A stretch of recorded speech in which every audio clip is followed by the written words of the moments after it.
Doc on the Run. We help injured runners run.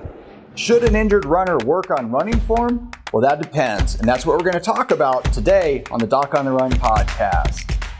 I was recently doing a webcam visit with an injured runner, and he wanted to know whether or not he should try to work on his running form. And the story was that he got injured, he started to get better, he wasn't really completely better, he did a big race, and then he got a lot worse. And then he saw a doctor, did some treatments, started to get better, and then got worse again. And so he's now had literally months of getting better, getting worse. He knows his fitness is deteriorating. He's had pains that shifted from one area of his foot to another, which sort of suggests he's had a couple of different injuries.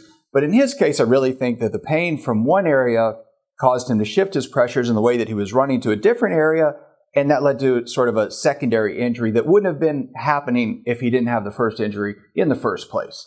So whether or not you should assess your running form if you have a history of injuries is a really simple thing. If you want to run faster and more efficiently, I would say yes. If you want to try to run in a way that leads you to not get the same kind of overtraining injury again, I would say yes, for sure. You have to think about this. If you have recurring injuries, if you have injuries that shift from one place to another, and you get a running form assessment, or you do it yourself and you look at your running form, you look at the way you're running, and you think about adjusting that in a way that should decrease peak forces to your body, it should decrease your risk of getting another overtraining injury. Now, I get lots of idiotic comments from people who say, you can't change the force of gravity. Well, yeah, I know you can't change the force of gravity unless you go to a different planet, but you can change the way your body reacts to it. Now, think about an analogy. If you're driving in a car and you're going 60 miles an hour and you hit a concrete wall that does not break and does not move out of your way, then the car stops very, very suddenly. The forces of that impact are all based on the speed, the weight of the vehicle, and the sudden stop. Now, the way that your body reacts inside that vehicle depends on whether or not you're wearing a restraint device like a seatbelt, or if you have an airbag in the car that actually changes the distance over which you decelerate, which would be longer than the deceleration of the car itself, and that is what actually cushions and protects you. Now, your running form can do a similar thing. The way that you land on the ground, if you're strong, if your muscles actually absorb those forces dynamically, if they actually absorb the force over a longer period of time because your running form is better and adapts more to the surface as you land, that actually protects you in the same way.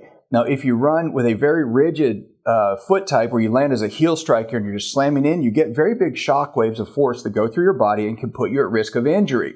That is different than changing the force of gravity. But working on your running form to change those peak forces really can make a huge difference. And so the three things that happen when you really work on your running form are pretty simple. The first thing is that if you're running in a way that is more efficient because your running form is actually more efficient than just being a pure heel striker or whatever, well, you get less exhausted. When you get less exhausted, your form stays better longer. If you look at professional runners, if you look at Olympic athletes, they all look great mid-race, but at the end of the race, they predictably should be completely and totally exhausted when they cross the finish line, so their form starts to degenerate and they don't look quite so pretty when they're approaching the finish line. That's the first thing. When you get exhausted, you simply cannot maintain that form as much.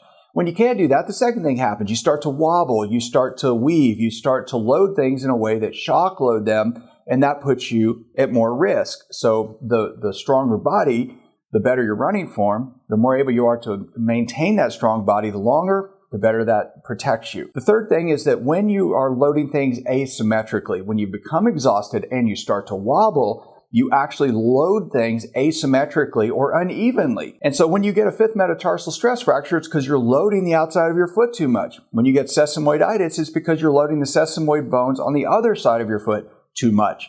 All of these things are related to uneven loading of those structures. So, in short, yes, I think that if you have a history of running injuries and you're actually able to run now in a way that actually would permit you to actually have some sort of assessment or assess your running form yourself, yes, I think it can make a big difference and there can be a huge payoff if you've been injured and you want to make sure that you don't get re-injured as you return to running. So, check it out. Look at some books, look at some videos on running form, see what you can do, see if you can identify any key areas where you could have big improvements, and that is where the big payoff will be for you. Doc on the Run. We help injured runners run.